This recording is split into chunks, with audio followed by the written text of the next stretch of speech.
In 2009, 26-year-old Drew Houston sat in a conference room at Apple's headquarters across from Steve Jobs. Jobs didn't mince words. He told Houston his startup, Dropbox, was a feature, not a product. Then he made it clear Apple was building a competitor and coming after his market. Then came the offer. Jobs wanted to acquire Dropbox. For almost any founder on Earth, an acquisition by Apple is the finish line. It is total validation. Walking away from it usually means getting crushed by the biggest machine in tech. Houston simply said no.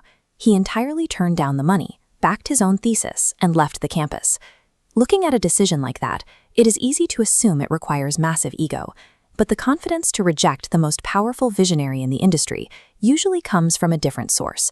It comes from knowing exactly how painful a specific problem is, because you have lived it yourself. 2 years earlier, in 2007, Houston was riding a bus from Boston to New York.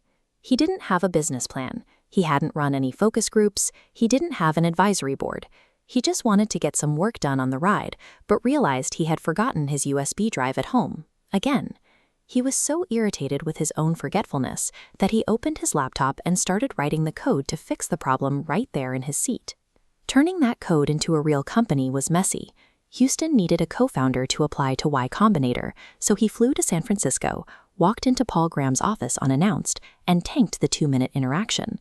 Even after he found a co-founder at MIT and secured a spot at Y Combinator, investors pushed back. The consensus was that cloud storage was a commodity.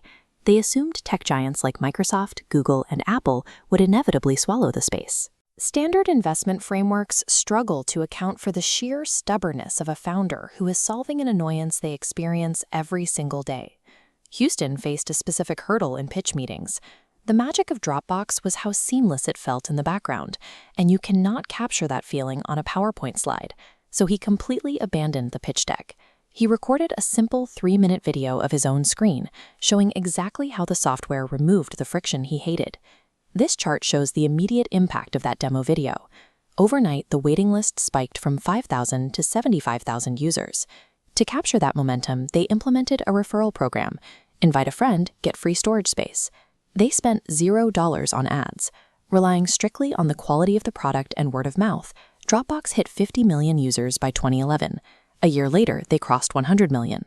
If you build something that perfectly resolves a universal daily headache, you do not have to persuade gatekeepers to fund you. The users will prove the demand exists on their own.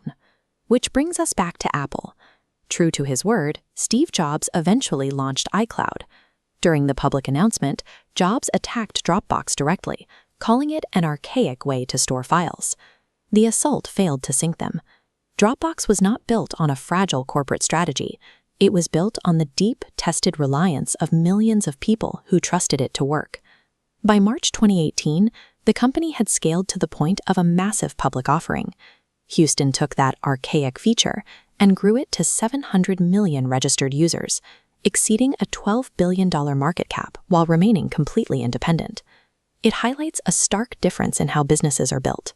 Market research attempts to predict what consumers might be willing to buy. A profound personal annoyance reveals what they absolutely must have. When you focus entirely on a problem you simply cannot stand, you earn a specific kind of leverage. You get the conviction to protect your vision,